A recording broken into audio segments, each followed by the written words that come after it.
Well, it comes down to value, and I know you and I have this discussion all the time, and really everything comes down to value, regardless of what you're selling, whatever product and or service.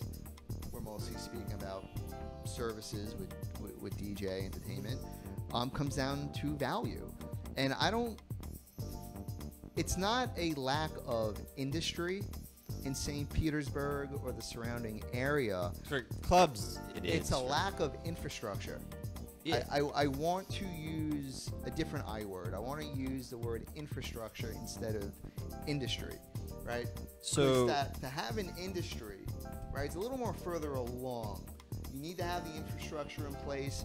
You need to have a market that sees value in whatever the fuck you do. We're speaking DJing here, but so we're not even in industry conversation here. No, We haven't built the infrastructure to get to industry. We're primordial soup, amoebas, we're not even one-cell organisms. We're not even Homo sapiens in St. Pete, Tampa. Yeah, we're not walking upright. And and you know, I want to be very clear. It's not a right or wrong thing. It's just a matter of what is and what isn't. It's not a right or wrong thing that results in discounting the efforts. You're not discounting the efforts. You're just talking about product. It's just stage where we're it at. is. Yeah. Especially when you want to compare. You come from New York has had that infrastructure since vaudeville. I mean, forever. Yeah. And the individual music is really here nor there. Yeah. House, jazz, rock.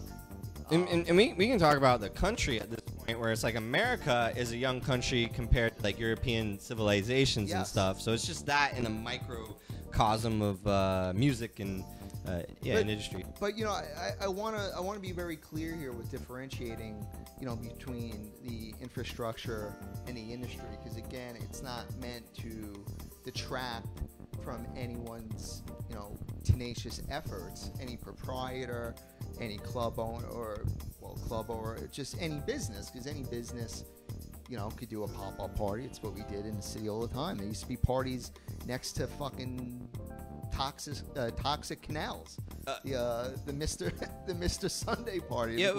Wait. What are the really toxic super sites? Right? Is it when they do warehouse parties in buildings that used to Chernobyl?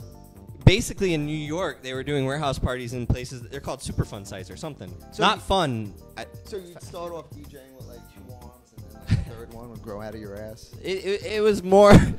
Maybe in like 3 decades or something. But anyway, that was a recent thing where like a lot of parties were getting shut down because they were using toxic sites to do their pop-up. Yeah, cheap. But I got a good deal. You never heard of that? The super. No, there's a lot I've never heard of though.